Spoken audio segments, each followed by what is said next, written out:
হচ্ছে শনি যে মার্চ মাসে যে গমন করবে মীন রাশির ঘরে। এই যে মার্চ মাসে যখনই গমন করবে তখন কিন্তু শুরু হয়ে যাবে যে রাশিগুলোর সমস্যা। প্রচুর সমস্যায় পড়বে তারা। তারা ভাবতে পারছে না কতটা সমস্যায় পড়তে পারে। হয়তো বলবেন আমি ভয় দেখাচ্ছি, নো ভয়, সাবধান হবেন, সাবধান হতে পারবেন। জীবনকে অতিবাহিত করতে গেলে কারণ একটা কথাই আছে, গোহর ফেরে মানুষ ঘোরে। আমি তো ভগবান নই, আমি কিন্তু আপনার ভাগ্য চেঞ্জ করতে পারবো না। গার্ডনেস আপনাকে আগে থেকে সতর্কতা করতে পারি, সেটা আপনার ক্ষেত্রে ভালো হবে যদি সতর্কতা মেনে চলতে পারেন। এবার দেখুন, আপনার এই শনি যখনই ঢুকবে হচ্ছে আপনার উত্তর ভাদ্রপদ নক্ষত্রে ঢুকবে, তার মানে 26 নম্বর নক্ষত্রে সে কিন্তু প্রবেশ করবে। তার মানে শনি যে 26 নম্বর নক্ষত্রে প্রবেশ করবে, শনির নক্ষত্রে কিন্তু প্রবেশ করবে, মার্গী হয়ে গিয়ে ঢুকে যাবে। তখন ঢুকে গেলে কিন্তু মীন রাশির ঘরে প্রবেশ করলো। এবার মীন রাশির ঘরে যখনই প্রবেশ করলো, মীনের তো সাড়ে সাতির প্রভাব তো চলছেই, আরও বৃদ্ধি পাবে যদি আপনার উত্তর ভাদ্রপদ নক্ষত্রের জন্ম যদি হয়। দেখা গেল তা আপনার 26 নম্বর নক্ষত্রে আপনার জন্ম হলো, বা শনিও ঢুকলো সেই একই নক্ষত্রে। তা শনিচন্দ্র যে 20 যোগ প্লাস সাড়ে সাতি, এই দুটোর যে এফেক্ট কতটা ভয়ঙ্কর হতে আপনি ধারণা করতে পারছেন না। সাড়ে সাথে কাউকে ছেড়ে কথা বলে না, সেই রামচন্দ্রও কিন্তু ছেড়ে কথা বলেনি। রামচন্দ্রও কিন্তু সাড়ে সাথে কিন্তু বনবাস করতে হয়েছিল। সাড়ে সাথে এমন শনি হচ্ছে ন্যায়ের দেবতা। শনি সর্বসমাজের ন্যায় তৈরি করে, ন্যায় ছাড়া সে কোনো রকম, যে যেমন কর্ম করবে সে তার তেমন ফল পাবে। আপনি যেমন অন্যায় যদি করা থাকে, অন্যায়ের বিরুদ্ধেই ফলস্বরূপ সে কিন্তু স্বরূপ কিন্তু আপনাকে দেবে। শনি হচ্ছে কর্মের দেবতা। এই কর্ম দেবতার জন্যে শনির আমাদের কালপুরুষের অঙ্গ হিসেবে দশমপতি। দশমপতি মকর, একাদশপতি কুম্ভ। কর্ম করে ধন উপার্জন করো, এটাই কিন্তু শনির ক্যারেক্টার। এই শনি মার্চে চলে যাবে হচ্ছে মীন রাশির ঘরে। সেখানে কিন্তু শুক্র প্লাস রবি এবং বুধ একত্রিত হবে। ওই টাইমটা শুক্র মানে দৈত্যগুরু প্লাস শনি প্লাস রবি এবং বুধ, এই ক্যাটাগরি গ্রহ যখনই একত্রিত হবে তখন কোন কোন রাশির ক্ষেত্রে সমস্যায় পড়তে পারে। প্রবল সমস্যা অবশ্যই পড়বেন। প্রথমে আসবে হচ্ছে, সেটা হচ্ছে আপনার ক্ষেত্রে মীন রাশি। সাথে এফেক্ট, প্রবল সমস্যা, ডিপ্রেশন, টেনশন, অর্থনৈতিক পরিকাঠামো খারাপ হয়ে যাওয়া, কোনো আত্মীয় হানি হওয়া, নিজস্ব রক্তের রিলেটেড কোনো আত্মীয় আপনার কিন্তু হানি হওয়ার সম্ভাবনা কিন্তু প্রচুর হারে দেখা যাচ্ছে। এটার কিন্তু সাড়ে সাতের কিন্তু প্রতিকার প্রতিবেদন অবশ্যই করে করণীয় আছে আপনাদের ক্ষেত্রে। অগ্রিম যদি পারেন ডিসেম্বরে সেটাকে প্রতিকার করবার চেষ্টা করবেন। এটাকে ফেলে রাখবেন না, যত ফেলে রাখবেন তত কিন্তু আপনাদের ক্ষেত্রে সমস্যা তৈরি করবে। পারলে রেগুলার হনুমান চালিসা রেগুলার আপনারা পাঠ করতে পারেন। এরপরে আসবো হচ্ছে প্রবল সমস্যার মধ্যে পড়বে, সেটা হচ্ছে মেষ রাশি বা মেষ লগ্ন। মেষ রাশিরও কিন্তু শনির সাড়ে সাথে শুরু হয়ে যায় মার্চ মাসে। মেষ রাশির ক্ষেত্রে মার্চ মাসে কিন্তু আবার শনির সাড়ে সাথে শুরু হবে।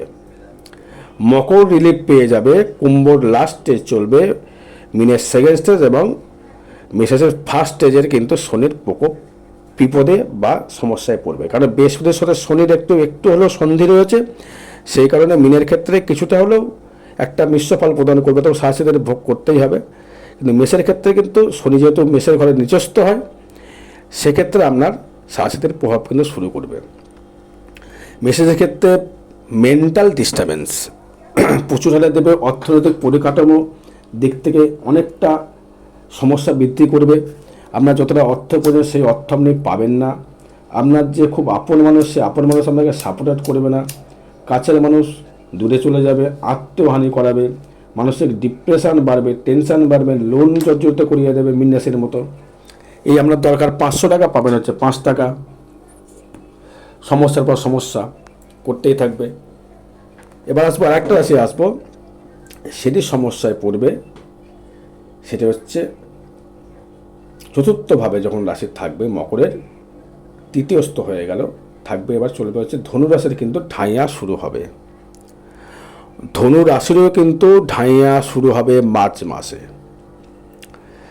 চতুর্থভাবে যখন শনি থাকবে তখন তার ঢাইয়া শুরু করবে, গোচর অনুযায়ী ঢাইয়া শুরু করবে। ধনুরাশির ক্ষেত্রেও গৃহসুখের জায়গা থেকে ডিস্টার্বেন্স করবে, মায়ের শরীর ভালো যাবে না, গৃহে মামলা মকদ্দমা হতে পারে এবং আপনার স্ত্রীর সহিত কোনো রকম মতবিরোধ হতে পারে, কোনো রকম সমস্যা আপনাকে দেখা দিতে পারে। এবার সিংহের ক্ষেত্রেও কিন্তু শরীর ভালো যাবে না। সিংহ রাশিরও কিন্তু একটা সমস্যা পড়বে, শরীর ভালো যাবে না। দ্বিতীয় দৃষ্টি করলেও শনি সপ্তমপতি হয়ে দ্বিতীয় দৃষ্টি করলে ব্যবসা হয়তো বৃদ্ধি করবে, কিন্তু শরীর কিন্তু ভালো যাবে না। পায়ে হাতে যন্ত্রণা, নার্ভের সমস্যা, স্পন্ডালাইসিস, স্কিন ডিসিজ, হাড়ে গিঁটে যন্ত্রণা, কোনো রকম অস্ত্রোপচারও দিতে পারে যখনই মঙ্গল তার সঙ্গে ট্রানজিট করবে। মঙ্গল যখনই শনির সাথে কম্প্যাক্ট হবে তখন কিন্তু একটা কানেকশান দেবে। এই শনি আপনার ক্ষেত্রে সপ্তমপতি এবং ষষ্ঠপতি হওয়ার জন্যে আপনাকে করে কর্মের প্রচেষ্টায় করতে হবে, তখন কিন্তু আপনাকে এগোতে হবে, ছুটতে হবে। যদি ছুটতে পারেন তবেই কিন্তু আপনার ইনকামের একটা জায়গায় আপনি দেখতে পাবেন। শরীর নিয়ে যদি যত্নশীল না হতে পারেন, শনি চাই হচ্ছে সবসময়ের জন্য একটা নিরোগ শরীর তৈরি করবার। শরীরকে যতটা ডেভেলপমেন্ট করার জন্য যত পরিষ্কার পরিচ্ছন্ন থাকবেন তত কিন্তু আপনি আপনার ক্ষেত্রে ডেভেলপমেন্ট করতে পারবেন। যাদের সাথে চলছে যতটা পারা যায় পরিষ্কার পরিচ্ছন্ন থাকতে হবে, নেগেটিভ এনার্জি শরীরের ভেতরে আসতে দেওয়া যাবে না। যত পরিষ্কার থাকবেন তত আপনার থেকে সাথে কিন্তু মুক্ত লাভ করবে, কিন্তু কর্ম করতে হবে নিম্ন। সাথে শনিকে পাওয়ার করতে গেলে বা রাহুকে পাওয়ার করতে গেলে সবসময়ের জন্য নিম্ন কোনো বাড়ির টয়লেট পরিষ্কার করলেন, রাহু প্রভাব তৈরি করবে, বৃদ্ধি করবে, রাহুর নেগেটিভিটি কেটে যাবে। শনিরও তাই। বা ড্রেন পরিষ্কার করবেন, বাড়ি যা আপনার নিজে নিজে কাজবান দেখবেন, আপনার শনির দিক থেকে সাথে দিক থেকে অনেকটা দিক থেকে আপনার কিন্তু রিকভার কিন্তু করবেই করবে।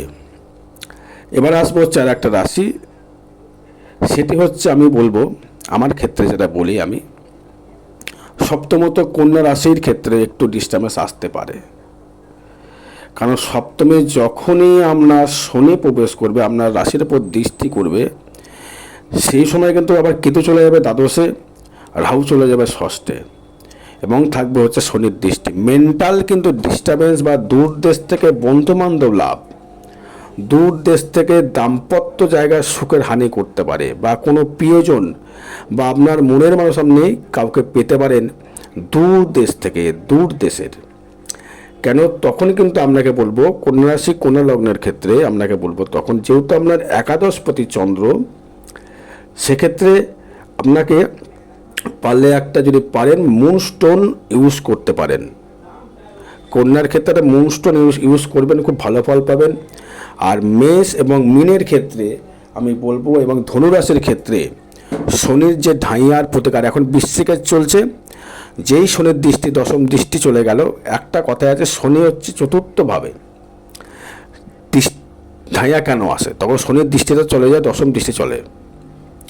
শনি যদি আমার রাশি থেকে অষ্টমে থাকে তখনও কিন্তু আমার ঢাইয়া চলবে। সেটা সিংহের ক্ষেত্রে শুরু হলো, সিংহের ঢাইয়া শুরু হলো, মিনের সাড়ে সাথে শুরু হলো, মেষের সাড়ে সাথে শুরু হলো, ধনুর ঢাইয়া শুরু হলো, সিংহের ঢাইয়া শুরু হলো। কর্কট মুক্তি পেল, বৃশ্চিক মুক্তি পেল। আবার যখন মেষের ঘরে যখন শনি ঢুকবে তখন কিন্তু কন্যার ঢাইয়া চলবে, মকরের ঢাইয়া চলবে, তখন কিন্তু বিশ্ব সাড়ে সাথে শুরু হবে। বোঝা গেল? শনি হচ্ছে 30 বছর অন্তর অন্তর কিন্তু পৃথিবীকে অতিক্রম করে। 30 বছর, 12টা রাশিকে 30 বছর লাগে তার অতিক্রম করতে। লেট গো হতো, লোহার গাড়ি ধিক দিক দিক দিক দিক দিক দিক দিক করে যাবে, যা দিয়ে যাবে লাইফে, সে যা শিক্ষা দিয়ে যাবে আপনাকে নিজে ভাবতে পারেন যে মানে নিজস্ব একটা যে শিক্ষা, পিটিয়ে পিটিয়ে সোনা তৈরি করে, বাস্তব জ্ঞানটাকে দিয়ে যাবে একদম সাথে সাথে। তাই আমি বলবো সাথে সাথের প্রতিকার অবশ্যই করে ইমিডিয়েটলি করিয়ে নিন। যাদের মেষ রাশি বা মীন রাশি, ফেলে রাখবেন না। ফেলে রাখলেই কিন্তু এখন বুঝবেন না, পরে বুঝবেন যে গার্ডনেস অবশ্যই হয়। গার্ডনেস, বন্যা ঠোকার আগে বালির বস্তা চাপিয়ে দাও। জল ঢুকে গেলে কিন্তু আর বালির বস্তাতে লাভ হবে না, কারণ আপনার শীত করছে, আপনাকে কিন্তু ব্ল্যাঙ্কেট গায়ে দিতে হবে বা কোট জ্যাকেট পরতে হবে। এটাই গার্ডনেস, এটাই প্রতিকার।